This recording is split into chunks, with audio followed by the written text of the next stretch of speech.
Hello and welcome to the final episode of Something Rhymes with Purple. My name is Gyles Brandreth, and as ever, I'm with my colleague, friend, podpanion, Susie Dent. Hello. Also known as Susanna Dent. Now, Susanna Dent, MBE. How are you feeling today, Susie? Very sad. Because although I'm very excited about, what the future might hold for you and for me and for us doing things together, I am so sad that this is coming to an end because it's been 5 years. It has been, 277 episodes plus lots of subscription episodes. And it is part of the fabric of my life sitting in here in the study with my microphone, my strange props from my comedy countdown, and you. So I'm going to miss it terribly. I'm going to miss the purple people. Have you ever seen a film called Brief Encounter? I have. It's a famous black and white film made, I think, in about 1945. Yeah. Written by Noel Coward, one of my favourite writers, playwright, actor, screenwriter. Directed by David Lean and starring Celia Johnson, wonderful actress, and Trevor Howard. And I was lucky enough to meet, and in fact work with Celia Johnson, and to meet and to know Trevor Howard, even though the film was made before I was born. And it's a film about a romance, a brief romance, and brief encounter, a love affair between a man and a wife. They're both married, and he's a doctor and she's a married woman. And they meet at a railway station, and they have this brief encounter. And in it... But it's a series of brief encounters. Yeah, it is a series of brief encounters. Yeah. And indeed, there are two versions of the story, and one of which is an early play version in which they clearly do spend a night together. But I think in the film version, they don't. So it's thwarted love in that sense. But it ends, in a way, happily, because she goes back to her husband, who realizes that she's been somewhere else. It's a weepy, it's a very moving film, and wonderful music by Rachmaninoff. Beautifully made black and white film. But in it, there's a speech by Celia Johnson, which I have in my head. I don't need to look this up, and I hope I'm not misquoting, but it's relevant to us today. Nothing lasts. Neither happiness nor despair, not even life itself, lasts very long. So you've got to remember, Susie, that nothing lasts.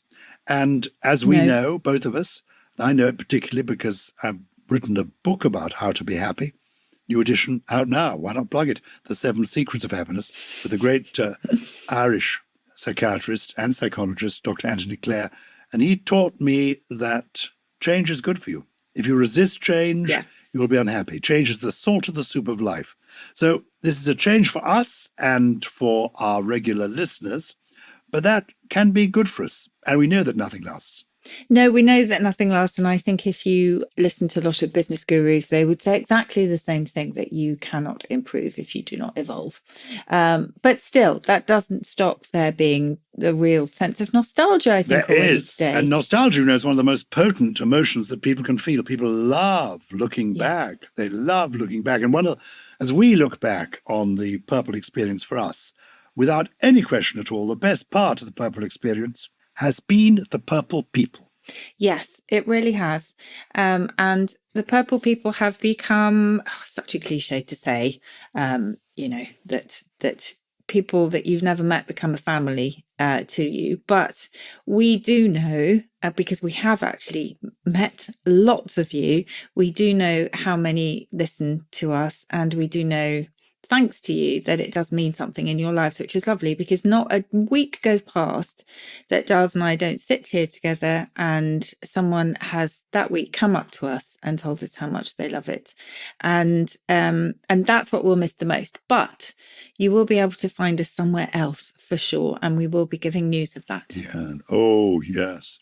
And also, we both write lots of books. So please buy our books. We'll be grateful. And at the end of the program, we'll also give you our contacts so that you can get hold of us via Instagram and X, which is what Twitter is now called, if you want to keep in touch and see what we are up to. And the joy is, our Purple people really are a global community. From Ghana to Guatemala, from Adelaide to Aberdeen, literally around the world, people are listening to this podcast, and we're grateful to you. And we thought we'd end with some letters, literally picked at random from the post bag. And so this is your episode, a correspondence special. And who are we going to talk to or hear from first?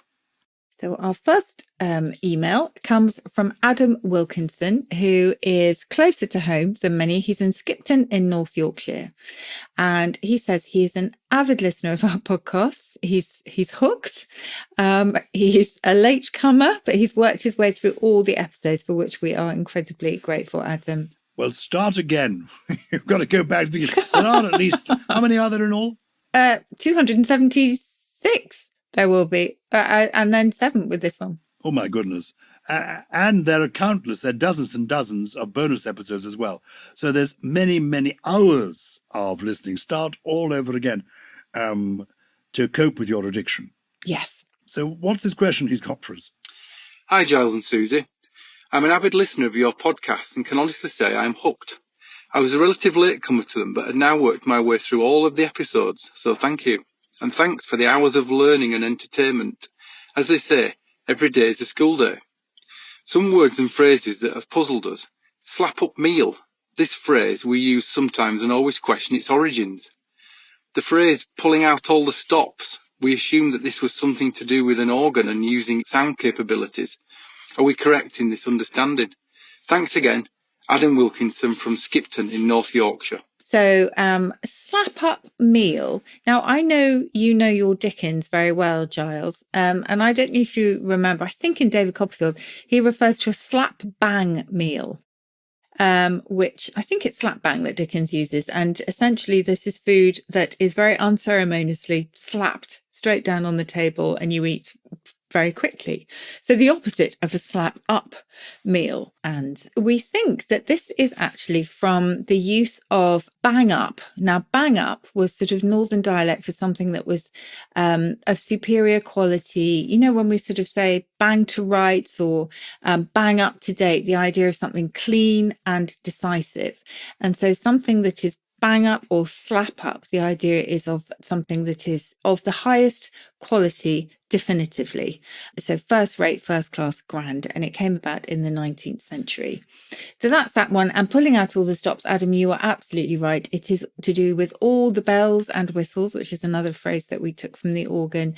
And you pull out all the stops, you amplify the sound, and you go the whole length to make something sound perfect. So that's where that one comes from. I've seen people playing the organ. It's extraordinary because there are pedals as well. And often there's several lots of pedals. And they're playing with their feet and their hands at the same time. I'm amazed any man can play the organ. I'm not surprised women can, because they are accustomed to doing two things at once. But that men can play the organ seems amazing to me. Well, in Chester Cathedral, where you regularly stand conferring honours and degrees because you were Chancellor, there's a beautiful organ, isn't there? And a fantastic organ playing. Wonderful, up in the loft there. Yeah. Yes. I would visit the organ loft more often than I do, but I'm a little bit nervous of heights. Okay. Do you have a fear of heights? Only not heights per se, but cliff tops. Well, of course, that's understandable. Do you think you're going to throw yourself off? Well, that's called l'appel du vide, isn't it, in French? The call of the void. Again? L'appel du vide, the call of the void or the call of emptiness. Oh my God. So it's that, we talked about this in our emotional vocabulary episode. It is that sense that you don't want to jump, but you could. And it's that sort of slightly vertiginous feeling that there is that potential there. And if you remember, it was thought of by philosophers, particularly in France, as being a reaffirmation of life, because the idea is that you think about it, you contemplate throwing yourself into the void, and then you step back from it. Good. Well, please keep stepping back. Yes. This is Phil in Essex, and he's been in touch to say this. Hi, Susie and Gyles. I'm a purple newbie and really enjoying your podcasts and your very deep back catalogue. I have a question about how telling the time is spoken of. I'd always wondered about the manner my grandmother used in one aspect of telling the time, specifically how she said 25 past and 25 minutes to the hour, i.e. 5 and 20 instead of 25, a bit like 4 and 20 blackbirds, I guess. This feels like a Germanic link, although there is no German in our family tree. but coming from the Kent coast, maybe an influence had crept over somehow, or was just something she picked up from her parents or grandparents. Very interested to hear your thoughts. Thank you very much. This is Phil in Essex. What are your thoughts on that one, Susie? Yes, I mean, it may have its roots in Germanic, because certainly in German you would have for 25, you have 25. So you have the 5 first and then the 20. But I would just say that this wasn't geographically specific. It was used in a widespread way within older generations for telling the time. It was the convention for telling the time, 5 and 20. Money was counted out in exactly the same way, wasn't it, in pre-decimal currency very often. And as you say, 4 and 20 blackbirds, etc. It was simply the older model for counting, and it was very, very widespread. But you'd have to go back a fair way to find it. It's not used these days. We go down under now. Hello, Susie. Hello, Gyles. My name is Tim. I live in Perth, Western Australia, and I love your podcast. I was recently back in the UK visiting my mum, where we went window shopping, and we stopped by a window that was selling little knickknacks. Mum explained, Findles. I asked her what this meant, and she said, little bits of rubbish. Apparently, it was a word her father used, who was born and raised in Ireland. So I don't know whether it's a family word, whether it's got usage in Ireland, or whether it's got broader usage. I've looked on the interwebs, I can't find anything, but I'm a bit stymied by not knowing anything about the spelling. So any light you could shed would be greatly appreciated. Thank you very much. Findles, Susie. Yes, Findles. Stymied is such a good word as well, isn't it? But yes, Findles. Okay, so I had to do a bit of digging for this one, but it is there in the OED, where Findles really, it's a bit of a riff on Findles. So it was quite often an instance of finding. It was a discovery, especially a kind of valuable one. Also, it might be finding wreckage at sea. But in its earliest meanings, it was a gimmick or a contrivance. So it was a sort of thingamajig, which may explain to some degree the use of it as an exclamation. So a little bit like, oh, fiddlesticks. So I think that's probably where it began. But to be honest, so many of our explanations, like fiddlesticks, are quite nonsensical and they just sound great. That Findles also quite does. Do you remember in our last bonus episode, I think somebody said their grandmother said, well, I'm be Mogadored. And that was equally, I think, born for its sound, although Mogadore does have specific references. So I think that's what's going on here. But it was a lovely one to look up because I'd never, ever heard of it. But Findle, yeah, some contrivance or gimmick or later some discovery. And you said what an attractive or interesting word stymied is. Yes. Well, not least because we don't really know where it comes from. So there are lots of different meanings for stymied, but it essentially in golf is an opponent's ball which lies on the putting green between the ball of the player and the hole they're playing for, which obviously stymies them. But I don't think that was its origin. I think stymie goes back before then, and that the golfing term was probably named after that for impeding or obstructing. But we're talking sort of mid 1800s. And if indeed it was golf, then that would be lovely because it would explain something very literal where something is obstructing another player's view to something which is an impediment more generally. Have you ever played golf? Mini golf I love. Oh, I adore mini golf. Yeah, my father was a huge golf player. He liked links courses, but no, I haven't. Have you? Can you imagine you out on the golf course? My father played golf at university and loved golf all his life. Yeah. Followed it avidly, didn't play as often as he would want to. I'm with Mark Twain, who described golf as a good walk spoiled. Oh. I'm aware that, golf is an anagram of flog. It's not my idea of I really can't understand why people watch it on television. This tiny little ball flying through the air. You can't see it. But people do love it. Crazy golf is what I like most of all. I love crazy golf. And you're sort of a funny wobbly course, and then it ends up going into a windmill, and it makes the the thing of the windmill. What do they call the paddles? What do they call sails? The wings? Sails. Thank you. The sails of the windmill go round and round. Honestly. Yeah. Okay, let's move on now Another letter here from a lady, from Kirsty. Hi, I hope you're well. I'm a massive fan of Something Rhymes with Purple. It is the coziest learning imaginable. I was chatting to my partner Trey, and we were trying to figure out whether there was an etymological correlation between munch, lunch, and crunch.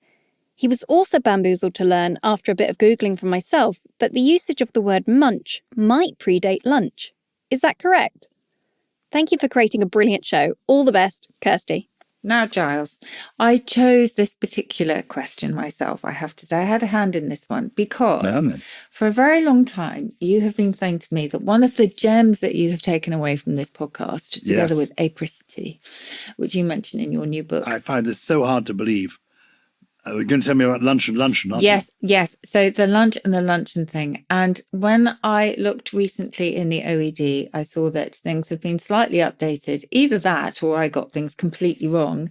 And that actually luncheon now does come before lunch. So I am going to have to completely disabuse you of the gem that you've probably been sharing with everybody at dinner parties up and down the land. Can I say I have? I've been spreading this all over the world. Oh dear. Because whenever I'm asked to speak at a lunch, I tell them this. This will surprise you, ladies and gentlemen. Lunch is not an abbreviation of luncheon. Luncheon came after lunch to aggrandize the function. Yes. So this is a luncheon function, but I'm enjoying lunch because I like to munch my lunch. I'm sharing this news with this bunch here. And I got it all wrong. Oh, my goodness. Thanks to you. Well, keep doing it. Keep doing it and blame me. I may start listening back to all of the episodes to make sure that what you're telling people is correct. No. Wow. Well, luncheon and lunch, both in their earliest forms, meant a slice of something. So like a slice of pie or a hunk of bread, that kind of thing. And for a while, it was thought, or I thought, that luncheon was, as you say, a sort of poshification, if that's a word, of the word lunch. And that would not be without precedent, because if you remember Welsh rarebit, which people think is surely the original, and Welsh rabbit, as it is called over here. So for those who are non-British, this is cheese on toast. Excuse me, are you sure you've got that right? Because I've turned that into another of my party pieces. I have. I've got to check everything that Susie Dent I have says got that now. right, because it began as an insult against the Welsh, as there are many insults against the undeserving Welsh people. And Welsh rabbit was the implication that they had to eat cheese on toast because they couldn't afford meat. And later on, people thought, Welsh rabbit, what's that all about? We'll make it Welsh rabbit. Anyway, going back to lunch and munch and crunch. So, I think what we hear here is Kirsty says that the usage of word munch might predate lunch. And that is absolutely true, because the first record of munch that we have is from 1425. Wow. To eat eagerly and audibly or with evident enjoyment. And you will find it also in Chaucer, in Troilus and Cressida. So that was the 15th century. Then you go on to lunch, which, as I say, was first used to mean a piece of like a hunk of cheese, for example. That was from 1591. So lunch in that sense, Gyles, is before luncheon. Okay, so that does predate luncheon. So I wasn't wrong on that score. But as a synonym of luncheon, the first record of lunch is from 1829. And it says in the dictionary, now the usual word is except in specially formal use, though formally objected to as vulgar.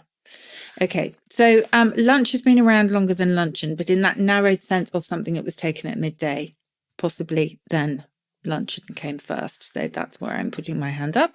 And then we have crunch, which is older than any of them. And that is more recent. And that is a variation on an older word, craunch, which is really quite an ugly sounding word. And crunch maybe was chosen because it sounds a little bit more subdued and less obtrusive. And it was a nice riff on munch. So there we go. They're not at all related other than in their sound, Kirsty. But you have given me a chance to refine a previous answer when it comes to lunch and luncheon. But just, I would just keep doing what you're doing. Look, Kirsty, you must have a lunch party next year, because 2025 will mark the 600th anniversary of the word munch. Is that correct? 1425 is the first known use of it. Yeah, that's so how lovely. amazing a birthday party. Well Actually, spotted. we must get together for lunch that day Yes. and have a lunch to celebrate the 600th birthday of Munch. Perfect. Forgive me, the Munches wanting to being, is that having an attack of the Munches is being hungry? Is that right? Yes. So the Munchies have various kind of specific uses. So in terms of food, snack food particularly, 1906. And then 1971, definitely Munchies are snacks to eat after you have smoked a bit of weed, but that's much later. The country in the world that I think has contributed more to the English language, given its size, than any other country, in my view, is Ireland. Some of my favourite writers, the wittiest writers that we know, Sheridan, Bernard Shaw, Oscar Wilde, great poets like Yeats, playwrights like O'Casey, extraordinary people like Samuel Beckett, they all come from Ireland. So I think it's appropriate that our last letter in this main episode should come from Dublin. It comes from Emily Egan. Hi, Susie and Gyles. I was recently having a conversation with my husband and I said the phrase, blowing smoke up your arse. It was him that stopped the conversation and asked where that phrase came from. We both decided while the meaning was to placate or butter up, the actual action described sounds very unpleasant indeed. Any idea where this comes from? Lots of love from Dublin. Emily.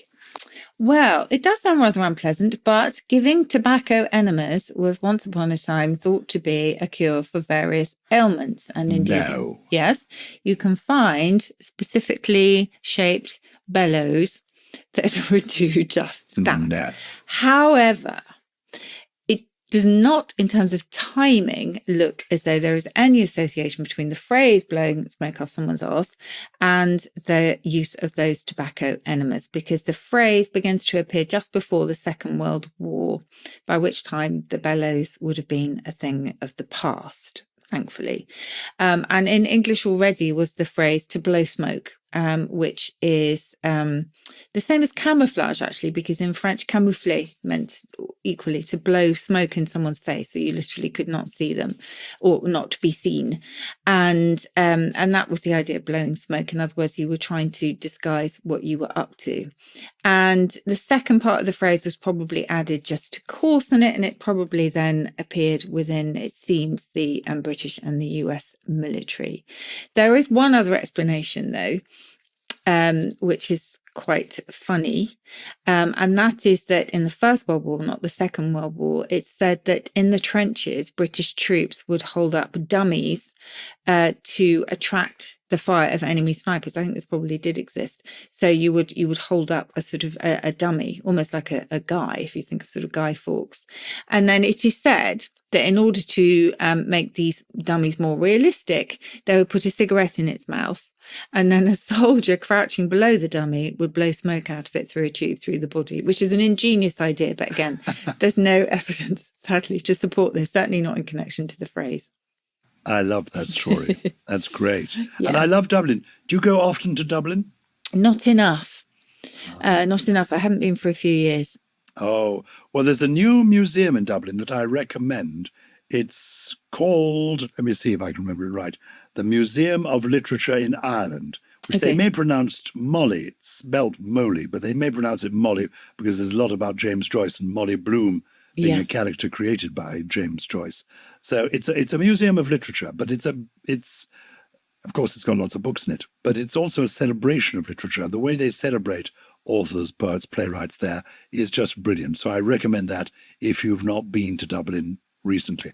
I'm just going there in the near future with my friend, the great Dame Judi Dench. Lovely. We're going to do a show celebrating her life, which I'm looking forward to. Wonderful. That sounds very much perfect. indeed. Yeah. And I'm looking forward to your final trio. 3 interesting words. You can find more interesting words by Susie Dent in her wonderful book, Word Perfect. But you've plucked 3 words from where to share with us today? From an American folklorist called Louise Pound, who was born in the latter decades of the 19th century. She was born in Nebraska. She was a professor of English at the university there for quite a long time. And she contributed 3 words lists to a journal, and these word lists contained things that she had collected from students at the university. So they were around at the time. They were university slang in the early 20th century, this would have been. And I just think they're lovely, and you will understand why I chose the last two. So the first one is just incredibly useful, and there's always been a linguistic gap in English. An optriculum is something whose name you can't remember for the moment. An optriculum. I mean, how often have we all been there? You had it. Was it in this show? Oh yeah, windmills and sails. Yes, and I'm afraid as the years go by, it's happening more and more regularly. Well, I'm sure a lot of people will feel the same. Optriculum. Optriculum. And can you unpack it to explain why it means that? No, she didn't. She didn't say. You'd think it would have something to do with the eyes, but she didn't, unfortunately, give etymologies. Okay. But at least it's a word that fills the gap. The second one is clearly a nonsense word. Now, I talk about being either blutterbunged, which means overtaken by surprise, or betwittered, which means overcome with pleasing excitement. Well, this has the same kind of touch. It is discum galligum fricated. Good grief. I've put it in the notes because it's unpronounceable. Discum galligum fricated. And it means greatly astonished, but also pleased. And I thought that was an apt choice for how you and I have been astonished that this podcast has attracted the wonderful listeners that it has, and that we've been going for so long. So I think astonished but pleased, if only it was pronounceable, would be a nice way on which to end. And then finally, the same thing. We may be feeling sad, but equally, English will always be the most wonderful thing in the world. And we are just its curators for a little while. And we will be going on to do new things. And this is another one from those students in Nebraska. Hipty-minnigy. Hipty-minnigy is a cry that expressed exuberance of spirit. Hipty-minnigy. How do we spell that? Well, it's all in the notes. So if people want to go to the program notes, but for those who need it, it's HIPTIMINIGY. Oh, not too bad at all. No. And actually, if you want to know more about Susie Dent, you can do so by following her either on Instagram or Twitter, now known as X. Do you have a website as well, Susie? I don't have a website, but you do, don't you? I do, actually. And my website, and in fact, there are pictures of Susie on my website. You must check them out, looking very glamorous. My website is www, but you don't need that any longer, apparently. No. Did you know that? No, you don't. You don't It's need the only that anyway. abbreviation in the world that takes longer to say than the original. That's so funny. Yeah. Anyway, after the www dot, it's simply Gyles Brandreth, that's my name, GYLESBRANDRETH, .net.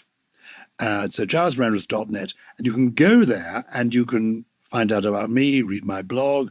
You can find all the books that I've written and published there, including books about words and language. And most important, you can find out if you see tours, if you go, there's somewhere which shows you where I'm appearing and when I'm appearing with Susie Dent. So keep looking, checking out gylesbrandreth.net. That's my website.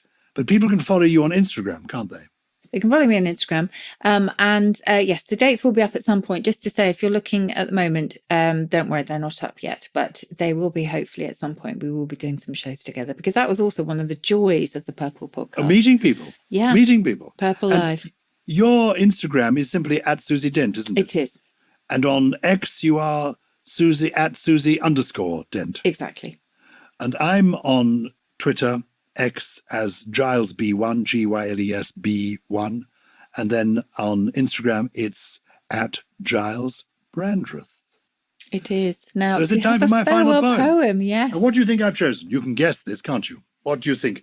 Who is the greatest poet in the English language? It's got to be Shakespeare. It's got to be Shakespeare. And can you guess what I've chosen? Oh my goodness, it's going to be a sonnet.